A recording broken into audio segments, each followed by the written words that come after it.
Ako si Jade Buhoy, hatid sa inyo ang mga pinakamainit na balita sa bansa dito sa News Force.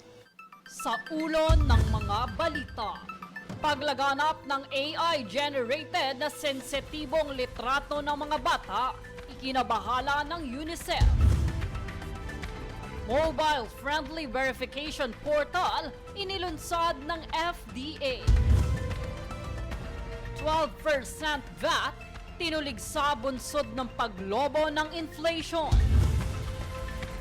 Pagtanggi sa Board of Peace ng Estados Unidos, panawagan ng Makabayan Bloc. Senate President Soto nananatili sa kanyang posisyon sa kabila ng umano'y pagpalit sa pwesto. DILG, PNP at BOC ininspeksyon ang ilegal na pabrika ng sigarilyo sa Pampanga. Patas at pantay na balita, komprehensibong ulat para sa pulso ng masa. Ito ang News Force. Para sa unang balita, 5,572 o 5,572 na pumasa sa 2025 bar examinations ang sabay-sabay na nanumpa at lumagda sa Roll of Attorneys bilang mga bagong miyembro ng Philippine Bar ngayong araw sa Philippine Arena, Bulacan. Sa isinagawang oath-taking at roll signing ceremonies, binigyan diin sa talumpati ng tagapagsalita ang kahalagahan ng integridad, pananagutan at pananampalataya sa paghahatid ng hustisya at paglilingkod sa bayan. Ayon sa Korte Suprema, ang seremonya ay formal na nagmarka sa pagsisimula ng propesyonal na tungkulin ng mga bagong abogado bilang mga tagapagtaguyod ng batas at katarungan. Samantala, inilunsad ng Food and Drug Administration o FDA ang upgraded at mobile-friendly na verification portal nito upang mas madaling i-check ng mga consumer kung rehistrado at lisensyado ba ang mga gamot, produkto at pagkain, cosmetics, maging ang mga establishmento. Kasunod ito ng paglipanan ng mga peking gamot o produkto, kung saan madalas na target nito ang mga senior citizen at sinasabing kaya umano nito gamutin ang mga seryosong sakit.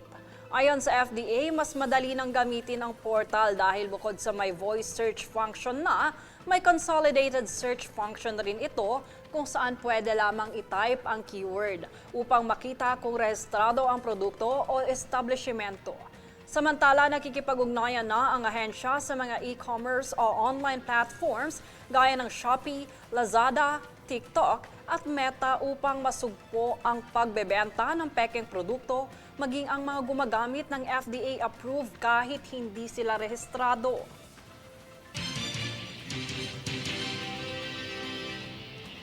Ikinabahala naman ng United Nations Children's Fund o UNICEF ang kamakailang pagsusuri kung saan lumalabas ang paglaganap ng AI-generated na sensitibo o malalaswang litrato ng mga bata. Ayon sa ulat, nasa 1.2 milyon na kabataan ang nabiktima nitong nakaraang taon matapos gamitin ng AI tools sa paggawa ng tahasang sexual na deepfakes gamit ang kanilang mga larawan. Pahayag ng UNICEF, labis itong nakakabahala kaya't nananawagan ang ahensya ng agarang aksyon mula sa pamahalaan ng bawat bansa upang mapigilan ang pagpapakalat ng ganitong materyales at mapalakas ang content moderation sa pamamagitan ng anilay pag-invest sa detection technologies. Sa ibang balita, tinuligsa ni Gabriela Women's Party List Representative Sara Ilago ang patuloy na pagpataw ng 12% value-added tax o VAT sa pangunahing bilihin matapos umabot sa 11 buwang mataas ang inflation nitong January. Ayon sa Philippine Statistical Authority o PSA, umakyat sa 2% ang inflation na dulot ng pagtaas ng presyo ng kuryente, tubig at iba pang pangunahing serbisyo. Naghain ang Gabriela Party List ng panukalang presyong ibaba bill na naglalayong alisin ang VAT sa basic goods at services. Nananawagan si Ilago sa Malacanang na i-certify bilang urgent ang panukala.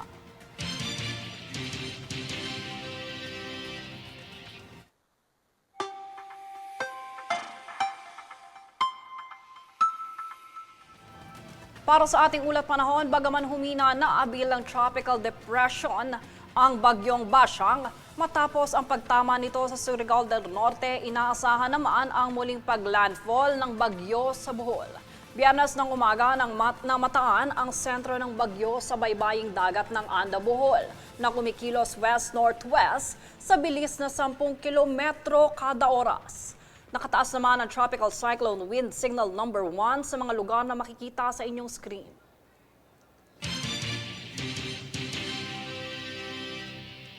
Susunod sa News Force.